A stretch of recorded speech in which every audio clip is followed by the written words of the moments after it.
पप्पू यादव की रिहाई से जाप में फैला खुशी का माहौल, क्या कह रहे हैं प्रेमचंद सिंह, आइए चलिए सुनते हैं। पन्नों में जो सुनहरा इतिहास किसी उसी का व्यक्ति का हुआ है जिसने अपने कर्म, सत्कर्म, संघर्ष के अलावे अपमान सहा।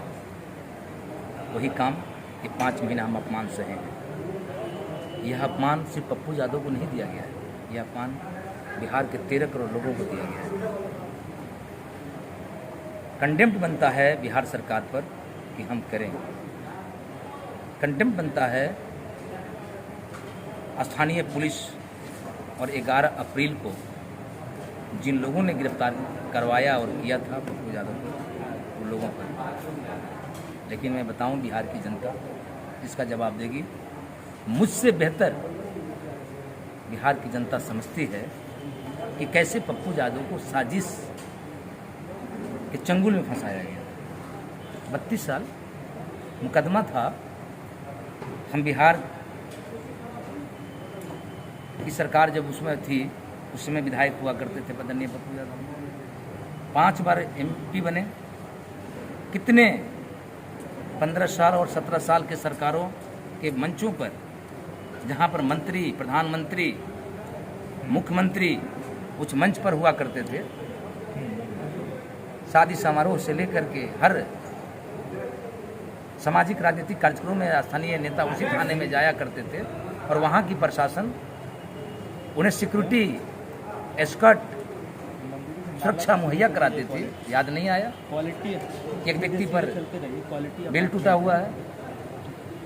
क्या इतना ही जुल्म था कि बिहार के लोगों को, जब संकट में बिहार था, देश संकट में था, महामारी काल था, जा रहे थे अस्पतालों में, सरकारी अस्पताल, माफियाओं के अस्पतालों में भी जा रहे थे, जहाँ पर रेमडेसिविर इंजेक्शन का कालाबाजारी था, ऑक्सीजन का कालाबाजारी था, बेड के लिए कालाबाजारी था, ऑक्सीजन की कालाबाजारी था।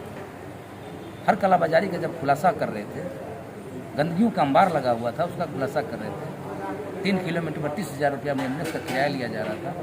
एम्बुलेंस को निकाल करके लेकर के आए कि एम्बुलेंस कहाँ छुपा है, भाजपा की नीयत क्या है, प्रधानमंत्री के लोगों की नीयत क्या है, सरकार में शामिल भाजपा के मंत्रियों का यहाँ नीयत क्या है, उतना ही जुल्म। इसलिए यह अपमान स्वर्णिम इतिहास रचेगा कि हमेशा लोगों की मदद और सेवा में रहने वाला व्यक्ति, आप किसी काल को उठाइएगा, सज्जू को उठाइएगा, हरिश्चंद्र के नाम चर्चा सुने। हरिश्चंद्र अपमानित नहीं हुए होते, अपने ही पुत्र की शमशान घाट में कफन नहीं लिए होते, सत्यवादी हरिश्चंद्र नहीं करवाते। आप त्रेता में आ जाइएगा तो त्रेता में राम हमारी और आपकी बेटी माँ को कोई अंगुली आंख दिखा देता है तो हम सीधे गोली और बम की बात करते हैं, लाठी और तलवार की बात करते हैं। लेकिन एक मर्यादा की लड़ाई लड़े तो मर्यादा पुरुषोत्तम राम का इतिहास स्वर्णिम हुआ। अब द्वापर काल में जाइएगा तो कृष्ण का इतिहास, पांडवों का इतिहास। आप आ जाइए कलयुग से लेकर के पीछे, हमारे शताब्दी से लेकर ईसा से लेकर के, आप जैसे क्राइस्ट से लेकर के, पैगंबर साहब से लेकर, हजरत साहब से लेकर के मक्का से मदीना जाना पड़ा, तो तमाम हमारे महापुरुषों ने अपमान सहा। आज़ादी की लड़ाई में हमारे आज़ादी के मतवालों ने अपमान सहा, तब आज़ादी मिली। और तब हम कहते हैं आज़ाद वतन हिंदुस्तान।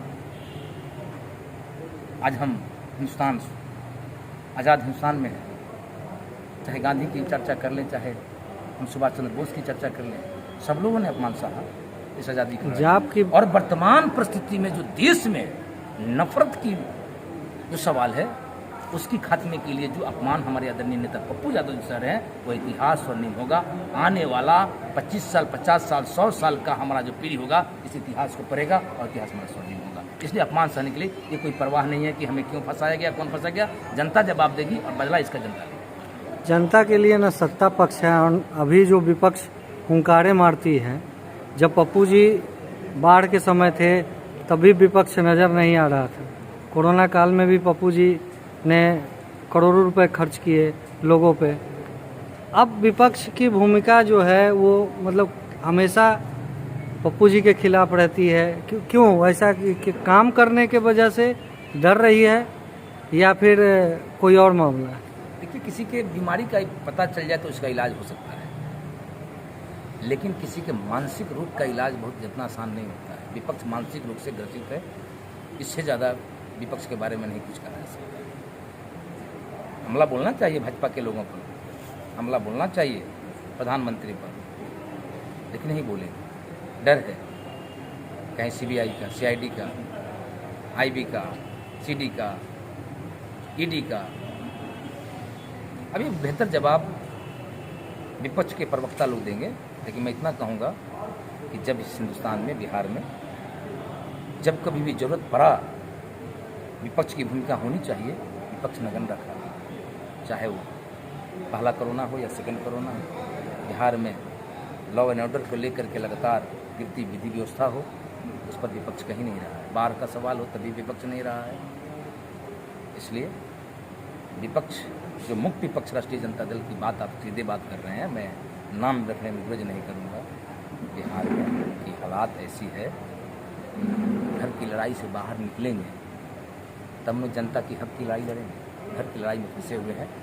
दोष उनका इतना ही है कि परिवार और कुर्सी से बाहर नहीं निकल रहे हैं। इस दोष से जिस दिन निवृत्त होंगे, हम समझते हैं कि बिहार की जनता की चिंता मुक्त होनी चाहिए।